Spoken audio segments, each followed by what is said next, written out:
George Russell accuses F1 rivals of prioritizing performance over safety after Max Verstappen and Charles Leclerc criticize FIA bouncing intervention. The FIA on Thursday issued a technical directive to F1 teams explaining plans to limit the level of vertical oscillations experienced by drivers amid fears over safety. Watch the Canadian GP all weekend live on Sky Sports, with the race starting at 7 p.m. on Sunday. George Russell has accused other drivers of prioritizing performance over safety after Max Verstappen and Charles Leclerc said they were opposed to the FIA's mid-season attempt to combat the extreme bouncing of some cars. The FIA on Thursday issued a technical directive to F1 teams explaining plans to limit the level of vertical oscillations experienced by drivers amid fears over safety. Sponsored link. The oligarchs likely to benefit most under Bongbong Marcos. Nikkei Asia. Recommended by. The move follows various types of bouncing, including the phenomenon of porpoising, leading to severe discomfort for several drivers, most notably Russell's Mercedes teammate Lewis Hamilton, who needed help getting out of his car due to severe back pain at the end of last weekend's Azerbaijan GP. Leclerc considering taking Canada grid penalty with power unit beyond repair. Canadian GP. Get ready for a later start on Sky Sports. The issue has been an unexpected consequence of F1's all-new design regulations for 2022, with plans to enable more wheel-to-wheel racing leading to cars being run lower to the ground and with greater stiffness. The sport's governing body is set to conduct research during practice sessions at this weekend's Canadian GP in an attempt to establish an acceptable level of bouncing, with the limit to be implemented at an as-of-yet unspecified date. All 20 drivers addressed the media ahead of Friday's opening practice session in Montreal, with the consensus being that action is required to protect the safety of drivers. However, Red Bull's Verstappen and Ferrari's Leclerc, who have shared 7 victories across 8 races this season, said they were opposed to the idea that teams should be forced to alter their setup if the drivers are content with the physical challenges. There are a lot of sports out there where I think you damage your body in general, said Verstappen, who is 21 points clear at the top of the World Championship standings. Once you are retired from your career, you won't be how you were when you were 20, that is simply how it is. Football players have problems with their knees. When you're a motocross or a MotoGP rider, the amount of bones they've broken in their body, you can always judge. Is that the safest thing to do? No, but we are willing to take risks. That's our sport, that's what I love to do. For sure, the porpoising we have at the moment is not nice and I don't think it's correct, but some teams are able to handle these things a lot better than others, and so it is possible to get rid of it, so I don't think we need to overdramatize what is happening at the moment. Leclerc, who has largely been able to match Verstappen for speed but has been plagued by reliability problems with his Ferrari engine, agreed with his. I don't completely agree on my side, said Leclerc, who is third in the World Championship.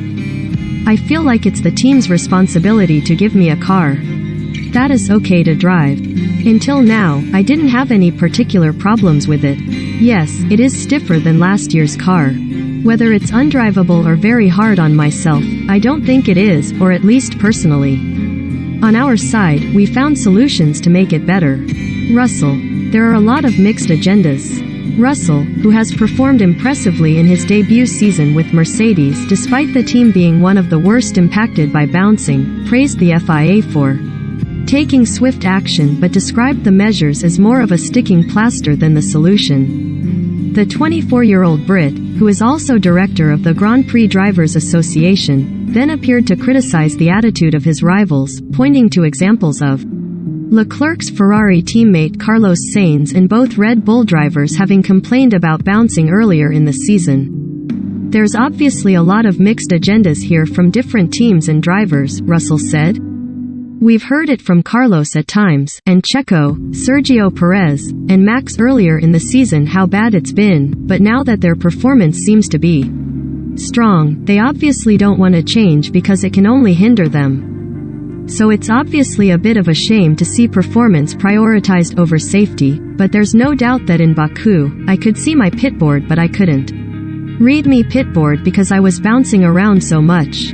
7-time world champion Hamilton, whose participation in Canada was briefly in doubt due to his struggles in Baku, also appeared to offer a coded criticism of some of his rivals. It's always interesting seeing people's perspectives and opinions in different lights. Obviously, in front of you it's one thing and sometimes in the background people say different things. Ultimately, I think safety is the most important thing, and I think at least one driver on every team has spoken on it, and I don't think it's going to change a huge amount, but I think there's a lot of work that needs to be done. It's positive that the FIA are working towards improving it because we have this car for the next few years. So it's not about coping with the bouncing for the next 4 years, it's about completely getting rid of it and fixing it so that in future drivers, all of us, don't have back problems moving forward. Brundle. Teams will have to find their own solutions. Sky Sports F1's Martin Brundle gave his analysis of the situation on Friday. The FIA are not really providing a solution. What they are putting in place is some tests to make the teams find a solution. We have got 10 amazing teams in Formula One with some of the best technical brains in the world and lots of facilities, resource and budget available to them. They are all struggling to find a way to stop the cars from porpoising and bouncing with the suspension and aerodynamics. The FIA are not suddenly going to turn up with a piece to fit on the cars that is going to solve the problem because the underneath of all 10 teams in the field are dramatically different. The teams will have to find the solutions in the end. It's 4 pages and it looks to me like it will be quite difficult to come up with the metric. What is going to be the new limit of bouncing that's tolerable? What I suspect is we are going to be hearing quite a lot less now from drivers and teams about this issue because the FIA will say, clearly your car is a problem and is dangerous. Some teams have got it right. The McLaren doesn't bounce much and the Red Bull doesn't. Others are hitting the ground hard. 7 or 8 races into the season you can't come up with another set of rules. This is not about the lowest common denominator, it's about excellence.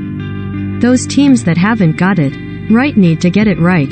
They will have to give up performance until they do so. My experience of these things when we have big changes is the teams get around it quite quickly. I don't think it will change things a whole lot, but I can see it playing into Red Bull's hands. It's such a complex issue, it would be wrong of me to pretend I know all the answers. It's a hugely complex problem and that's why these great teams are struggling to sort it out.